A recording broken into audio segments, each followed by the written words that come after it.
So ayun guys, ito pala yung Median na top load natin. So available po to sa 6.5 to 7.5 kilos. So same lang po sila ng function.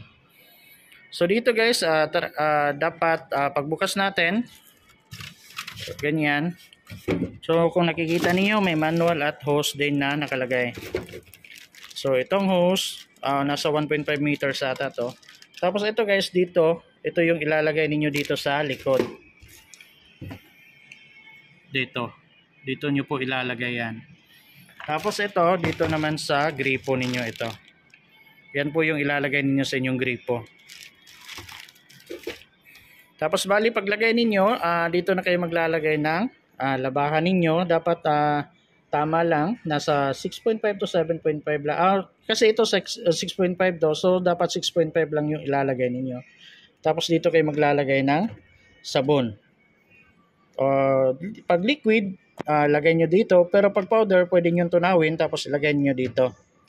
Tapos dito naman yung mga Fabcon, dito nyo ilalagay. So kung nahirapan kayo, pwede nyo namang ikutin yan, ganyan. So dyan nyo po ilalagay yung mga Fabcon. So once pag nalagay ninyo ang labahan, tapos yung Fabcon, tapos yung mga powder or detergent dito, pwede nyo na pong i-on nyo ang tubig ninyo. Tapos dito na kayo magsiselect ng process. So i-on natin. So madali lang po ito gamitin. Kapag ganyan, one touch na, pwede na kayo mag-start diretso pag on nyo. Pero kung gusto nyo mag-select muna ng program dito, pwede. Kung P1 nakalagay dito, so ibig sabihin normal yan. Pag P2 naman, quick wash. Pag P3, so magsusok muna siya. Pag P4, spin only. Tapos pag P5, naka-soft po. Yung soft yung kwan. Tapos P6, hygiene.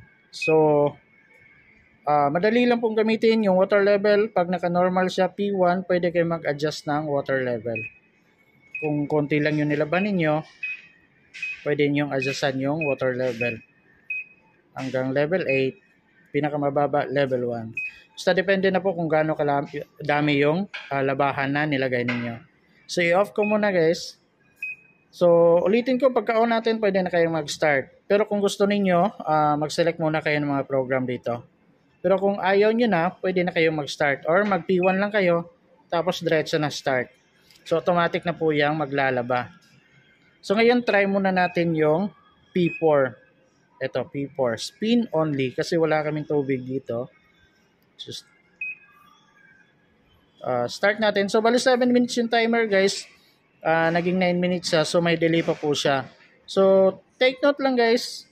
Pag dating sa inyong bahay, tanggalin nyo po yung styro doon sa ilalim para hindi po masira yung unit ninyo. Kasi may lock po yun sa ilalim.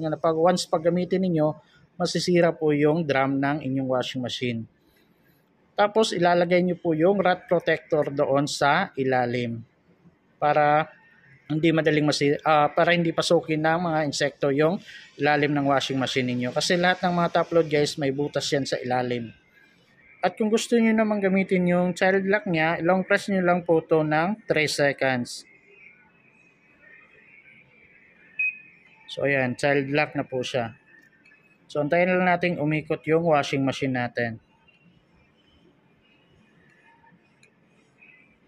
Hindi po ibig sabihin ng child lock guys, hindi nyo na mabubuksan ang unit.